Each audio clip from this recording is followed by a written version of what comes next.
Welcome to You and Your Money, everyone. 𝗖𝗙𝗥𝗡𝗘𝗧 is a Bahamian software development company that helps businesses undergo digital transformation. Clients include Doctors Hospital, Bahamas Air, Alive, CBS Bahamas, Limeade, and more. Joining me now to talk about the benefits and impact of digital transformation in business is 𝗖𝗙𝗥𝗡𝗘𝗧's Chief Executive Officer, Duran 𝗪𝗓𝗓𝗛, and Chief Operating Officer, Keith Roye. Duran and Keith, welcome to the show. Thank you for having us. Thank you. Now, Keith, I want you to talk to us about some of the issues and needs that larger organizations tend to have that digital transformation serves as a solution for. So there are two main things that I think a lot of large organizations have issues with. One of them being dealing with manual, cumbersome, inefficient processes that a lot of times slow down the productivity of the business. Most large organizations would sometimes not take, I would say, heed to processes that are slowing them down. So a lot of times they tend to bandage the problem instead of fixing it permanently. And usually once that organization grows, that problem becomes much larger to the point where they would need a sort of digital transformation to intervene in those problems. So between that and also the ability for, let's say, companies that have multiple systems that they're using to fulfill one task, most times when you're implementing, let's say, 3, 4, 5 different systems to do, let's say, one simple thing, one of the issues that they come across of is not being able to manage all the systems properly, which tends to be very expensive to the organization. So I would say the two biggest issues would be, one, manual processes, and two, too many systems being used to do most of the times the same thing. Now, that sounds a whole lot like process improvement with a lot of the initiatives or even some of the things that a lot of the businesses are actually doing. Now, Duran, we have a lot of small businesses or small business owners here in the Bahamas. Is digital transformation as critical for small businesses? I do think that it is critical for small businesses, mainly because of the times that we're in. Customers expect you to be a lot more forward-thinking, a lot more digital, and be able to facilitate whatever their needs are in a timely and efficient fashion. And the best way you can do that is by digitizing your processes before you even start the business. Now, if you're already a small business, there are things that you can do to improve what you're already doing for lower costs than something where you're a bigger business that may cost a lot more for you to actually do that. But it is critical for small businesses to take a look at their processes and to digitize things to make it a lot more efficient, ultimately making their customers a lot more happy. When you say having to look at improving the efficiency and effectiveness of an organization at a lower cost, I'm sure there are many persons that will be interested in knowing how they can actually do that. Now, also, Duran, it's no secret that an organization's digital transformation can result in job losses. But on the flip side, it could also result in jobs that can become a whole lot more fulfilling. Talk about this and what are some of the benefits of digital transformation for employees? Absolutely, Ria. That's another great question. Now, when it comes to jobs being lost related to digital transformation, that is a fact of life. You know, back in the day when you had factory jobs where persons would actually be physically building the cars, they have now been replaced by robotics, making things a lot more efficient. You can produce more cars. And obviously some of those persons would have lost their jobs. But one of the key benefits of that is that now those same individuals, instead of having a unfulfilling, somewhat boring job, they now can be upskilled or retrained so that now they can do different things throughout the company. And what that also brings is a benefit for that particular individual, because now they're looking at their company from a more longer term perspective, because this company is forward thinking. They're going to stick around for the long term. They're staying competitive. They're staying on top of things. So now I'm more encouraged to stay with this company. And another benefit of having digital transformation as a part of your new strategy moving forward, if you're an older company, let's say you're 30, 40, 50 years old, coming now into digital transformation will make your employees feel like they are a lot more included, because now your internal processes can be improved and your employees can now get the tools that they need to be more effective at their job, whatever that may be. I think the key to that, though, of course, would be as the businesses see the need for there to be improvement, is also having the employees engaged in having to give some recommendations, you know, as to what that might look like, and how, because they're the frontline persons, they're dealing with the clients, and because they're dealing with the clients, they know a lot of the solutions to many of the problems that they're already faced with. Now, Keith, how does the digital transformation help businesses increase the value that they're actually delivering to customers? It's a great question. So one of the main things is first reducing time to market. Whenever a business can find ways to reduce the time it takes for them to release their service or product to the market, it's a win for the business, and it's also a win for the market itself, because persons that are looking to either purchase goods or services don't want to wait a long period of time just for those orders or those products or services to be fulfilled. So being able to implement a digital transformation process, whether it's implementing a new system, whether that's actually refining the way you do your internal operations, reducing the time to market is one of the ways that can also add a lot of value to customers. A second thing that I would say would be streamlining operations. So like I would have mentioned earlier, manual inefficient processes that are taking companies a long time to fulfill, let's say, a process or an order. If you can streamline your operations with niche software that not only reduces the time it takes for you to do a process, but it also allows for your tasks to be a lot more efficient and to be able to reduce errors. All of these things can add immense value to not only the business, but to the customers in general.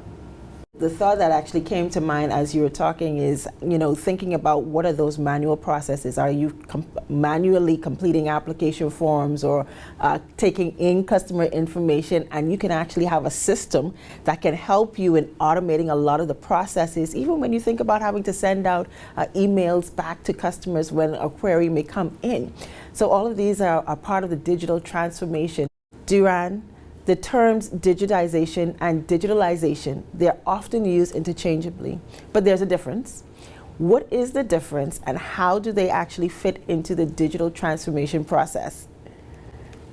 Well, Ria, this is a key point in understanding of exactly the path that you're trying to go down. Because obviously, if you don't understand the end goal and what you're trying to do, you'll be a bit lost trying to actually get there, right? So when it comes to digitization, that is more along the lines of a company looking at taking an analog process. Let's say you're filling out a job application, where usually, or at least in the past, you'd have to put pen to paper to actually write out and fill out that application. Whereas now, if you add that to your digitization process, you can take that form and put it online. Let's say on a website, persons can go on, they can fill out that form. So now that form is digital. That's digitization. When it comes to digitalization, slightly different. That focuses more on the processes, right? So think of you going into the bank to deposit cash onto your account. Whereas now with a lot of these smart ATMs, you can now go to the ATM directly and insert the cash into the ATM and have it be applied to your account. So that improves that particular process, making it a lot more efficient and a lot more effective. So that now there isn't a long line for persons to deposit cash on their account. They can just go straight to the ATM and do that at their leisure.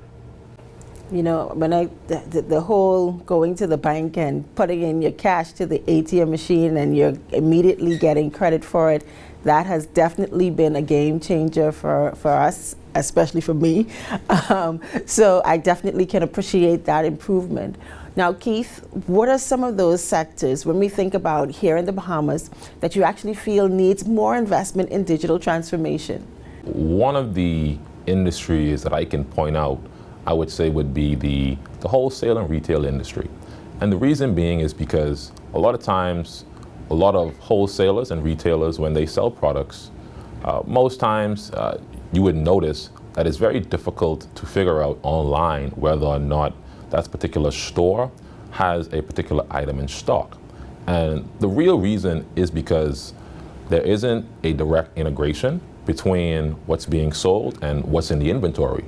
So one of the main key points that I would employ a lot of these companies would be to actually implement a sort of system integration that can allow the seamless data flow between their inventory and their POS that will allow customers to be able to anticipate what's the inventory levels and can realize whether or not a particular item is out of stock. We still have a lot of work to do in terms of having to educate business owners as to the importance of having to get on board with digitalization, and to have to improve their efficiencies and effectiveness all the way around. Duran and Keith, we've got to take a quick break, but we have so much more to discuss when we get back. You're watching You and Your Money. We'll be right back. I think we felt assured moving forward with 𝗪𝗚𝗪𝗧𝗛 because of the level of service, the level of communication, the level of support we got from them from the initial consultation. They took the time to really understand our business, understand our requirements, and that was very reassuring for us when we were considering which provider to move forward with for our new payroll and HR system. 𝗪𝗚𝗪𝗧𝗛 was able to provide us with an all-in-one solution that really ticked a number of boxes for us, both with payroll, benefits, onboarding, offboarding. I mean, everything that we needed as a company that we felt could really help us grow and take our business to the next level. 𝗪𝗏𝗥 and 𝗪𝗚𝗪𝗧𝗛 was able to provide us with those solutions. So our development process with 𝗪𝗏𝗥𝗜𝗏 is very standard across the board. We come into your business and we get to understand intimately how your business operates. All businesses operate very differently, which is why 𝗪𝗚𝗪𝗏, which is our custom development branch of our business, we're actually able to customize and tailor the platform specifically to how a specific client runs their business.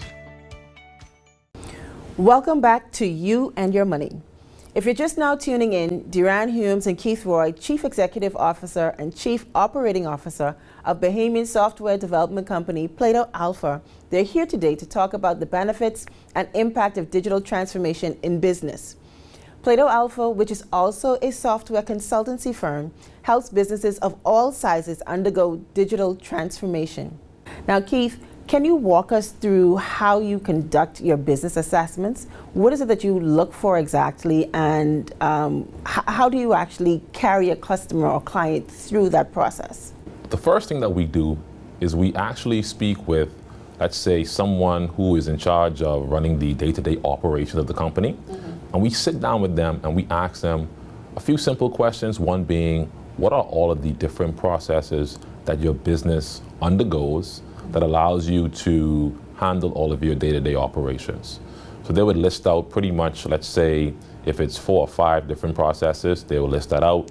If there are different departments that deal with different things, then we would sit in with each department and get a full understanding of exactly what they're doing, how they're doing it, and why they're doing it, just to get a bit of idea as to how we can come in and possibly add or increase the efficiency if possible.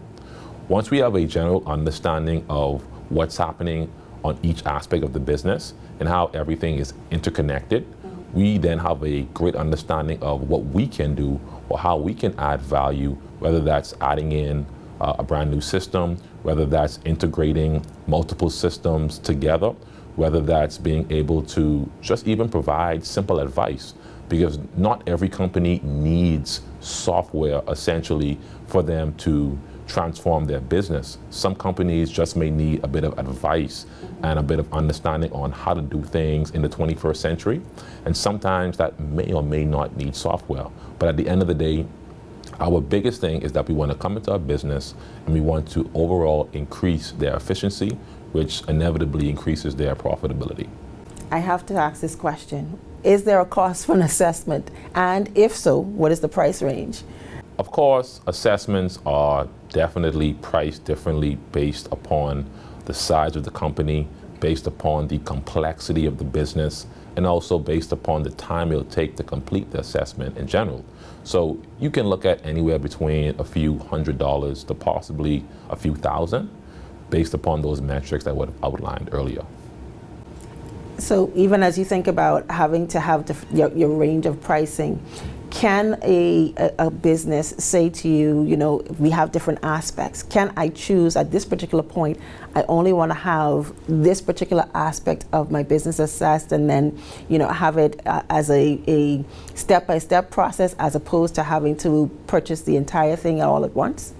Absolutely. So, of course, like if you look at a large company that has multiple smaller companies within that company, then it would be a very daunting task to try to transform the entire business and digitize the entire company at once. A lot of times, these things are done in phases. So if a company says that they only want to focus on digitizing one aspect of the business, then of course we can just focus on that.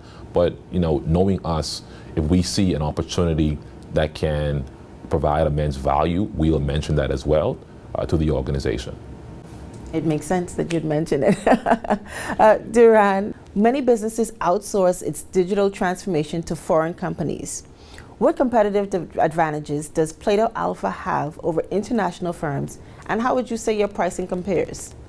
Well, that is a very important decision that a business would have to make in terms of, do they go with a local company that is here, that can assist them at any point in time, that isn't just going to pick up and disappear? Because we're here locally, you can come to our offices, we can come to your offices, we can call you, you can call us at any point in time. Like, we have that empathetic relationship between us, and we also can assist you at any point in time. Now, how we compare to, let's say, foreign companies is that we produce high quality software, because we have a lot of talent, a lot of local Bahamian talent right here locally in the Bahamas, that would have graduated from UB or went off to school and came back to then add to our local economy, to then add to our country as a whole, right? And in terms of our pricing, we are actually very competitive when it comes to these other countries. So looking at all of these things holistically, and just knowing that, hey, we do have an option that is a Bahamian company and I want to do business with Bahamians, let's go with these guys. They're trustworthy and they produce quality work. So that's 𝗪𝗚𝗪𝗧. We pride ourselves on being a Bahamian-led company and producing quality work that Bahamians can be proud of.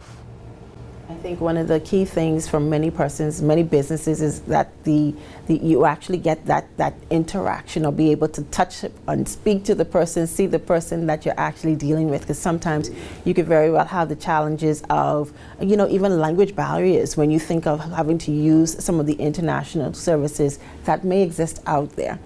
Now, Keith, many businesses currently rely on legacy systems to operate, and you talked about it a little bit earlier. For viewers who aren't familiar with the term legacy systems, can you explain what they are and why some businesses choose to continue using them? A legacy system is any system that was built, let's say, a long time ago.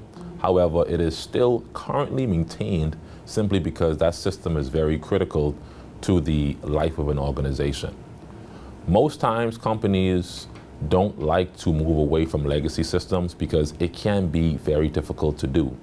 If you look at an industry like the bank, for example, a lot of banks currently uses legacy systems simply because moving to a brand new system, not only is it costly, but it is very difficult to do, seeing that there is a lot of data involved in that kind of industry. So a lot of companies prefer to move forward with legacy systems simply because it is necessary to continue to maintain that system. Maybe there isn't another system that is out there that can do the same function as that system, so you would have to constantly maintain it. And a lot of times, moving to a new system can just not make sense from a cost-to-benefit ratio. Some companies are saying that, hey, the system is doing exactly what it needs to do. If it's a revenue-generating system, then definitely, if nothing is broken about it, most companies aren't going to change it. And a lot of times, that is just the nature of the beast. Now, you talk about the legacy systems and what that looks like, or what they are. So what is your approach to digitally transforming businesses whose migration to a new system is cost prohibitive? For companies that do not have the funds necessary to go through something like that, they can look at doing something like, for example, smaller integrations with some of their systems that can increase their efficiencies just by not having to do repetitive tasks or data entry, that a lot of times, not having systems that are cohesive, you would have to actually do that. A perfect example is what we would have spoke about earlier, where you have retail companies that do not have their POS integrated with their inventory system.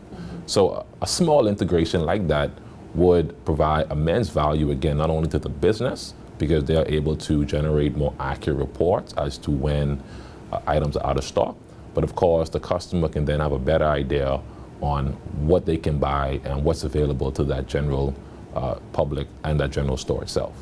So when we think about having a business to migrate to an updated system, Duran, when would it be more beneficial? When it comes to choosing when to upgrade your system, I would say take a serious look at it. If you haven't done it within the past, let's say 3 years, I would say always constantly look to see if I upgrade my system now, how much benefit will that bring my company and how much will it cost us? Those are two of the main primary things that you have to look at. Like Keith would have alluded to earlier, the cost benefit analysis, just to make sure that it does make sense business-wise, financial-wise, for you to actually do this exercise. I'm thinking about opportunity cost versus opportunity loss.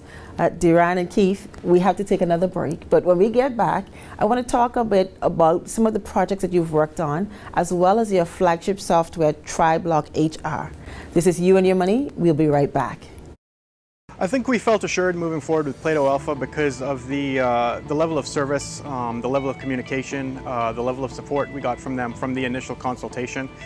They took the time to really understand our business, understand our requirements, and that was very reassuring for us when we were considering which provider to move forward with for our new payroll and HR system. 𝗪𝗥𝗡𝗘𝗖𝗧 was able to provide us with an all-in-one solution that really ticked a number of boxes for us, both with payroll, benefits, onboarding, offboarding. I mean, everything that we needed as a company that we felt could really help us grow and take our business to the next level, 𝗪𝗥𝗡𝗖𝗧 and 𝗪𝗥𝗡𝗘𝗖𝗧 was able to provide us with those solutions. So our development process with 𝗪𝗥𝗡𝗘𝗧 is very standard across the board. We come into your business and we get to understand intimately how your business operates. All businesses operate very differently, which is why 𝗪𝗥𝗡𝗪𝗧, which is our custom development branch of our business, we're actually able to customize and tailor the platform specifically to how a specific client runs their business. Welcome back to You and Your Money. We're continuing our conversation with Duran Humes and Keith Roye, the CEO and COO of Bahamian software development company 𝗪𝗥𝗡𝗪𝗧. Keith, talk to us about the system 𝗪𝗥𝗡𝗪𝗧 created for Doctors Hospital's COVID testing service. What needs did Doctors Hospital have and how were you able to meet those needs? A few years ago, we were dealing with the COVID-19 pandemic, and Doctors Hospital needed a way for them to allow persons looking to test for COVID-19 via RT-PCR or rapid antigen to be able to book tests quickly, effectively, and customers can easily come in and take their tests and be able to get their test results back immediately. So what we would have built for them was an integrated COVID-19 testing portal that would allow customers to book their appointments online. You can book multiple appointments online as well. You're able to pay for those appointments online. We're able to generate invoices automatically, and we're able to do everything that is necessary on the customer side. However, the portal also allows for Doctors Hospital's team to then go in and be able to easily collect these different appointments, collect the specimens, and then be able to process them very, very quickly and very, very efficiently. Being able to increase the efficiencies for Doctors Hospital's team would then allow for customers to be able to quickly get their tests, and of course, allowing them to actually scale their operations. I can assure you that many of us would have had to experience it at some point in time. And for me, my experience, it was a pleasant one. I can tell you it was a pleasant experience just to see how efficient it was, how quickly I was able to get my results back, and I was definitely satisfied from the end user's perspective. Now, Duran, of course, 𝗪𝗥𝗡𝗪𝗧 has the HR component, HR and payroll software that's called the 𝗪𝗥𝗡𝗪𝗧. What are some of the software's features and how do they actually meet the needs of Bahamian businesses? 𝗪𝗥𝗡𝗪𝗧 was built from the ground up for Bahamian businesses, right? Because you would have seen that a lot of companies would have either still been using Excel, which is the most used, I guess, HR and payroll software in the world. They either would have been using that, or if the company could afford it, they would go outside the country to get, let's say, a much more expensive software and have those persons had that vendor actually customize it for their needs. Now, even once that was done, there will still be a lot of issues, a lot of bugs related to how the actual software should work for our jurisdiction. So we decided to build 𝗪𝗏𝗏 HR specifically for Bahamian businesses, which includes the full one-stop shop for all HR and payroll, right? So we have features like payroll, like I would have alluded to just now, where you can run payroll for your entire organization, and at the end of that, you can generate the NIB C10 file to send over to NIB. You can also generate the bank files to then send to the bank. Now, hopefully, in the near future, there are some things in the works to where we can directly integrate with the banks and send it out immediately instead of you having to send the file or upload a file. So that should be coming on very soon as well. And also other features that we have in 𝗪𝗏𝗏𝗏 HR, like our recruitment feature, which allows you to now create job postings and post them up online for the public to see. Going back to that digitalization, whereas now you can improve that entire process to where a person can apply online, and now all the hiring managers can manage that entire flow from that person applying all the way to them being hired and you sending them the offer letter. Different triggers can be set up throughout the process as well, whereas if you move that person from applied to interview, you can trigger an automatic email to be sent to them to say, hey, come in at this time for an interview. So all these things can be automated with things like performance management as well, and also being able to manage all of your employees' information all from one place. Now, before you go, Keith, how do viewers get in touch with 𝗪𝗏𝗏𝗏 for a consultation or business assessment? Thank you very much, Rio. You guys can reach us out on 𝗪𝗏𝗏𝗏𝗏𝗏𝗏𝗏. You can also give us a call at 242-812-2195. We are also very active on social media. It's 𝗪𝗏𝗏𝗏𝗏 on Facebook, Instagram, LinkedIn, and Twitter. And you can also follow us on our 𝗪𝗏𝗏𝗏𝗏 HR pages as well, or 𝗪𝗏𝗏𝗏𝗏𝗏𝗏.com. Duran and Keith, thank you so much for coming on the show. Thank you very much. It's been a pleasure. Thank you, Ria. Thank you. I'm Ria Christina. It has been a pleasure hosting today's show. Don't forget to follow You and Your Money on Facebook and tune in next week for a brand new episode. Thanks for watching, and I'll see you next time.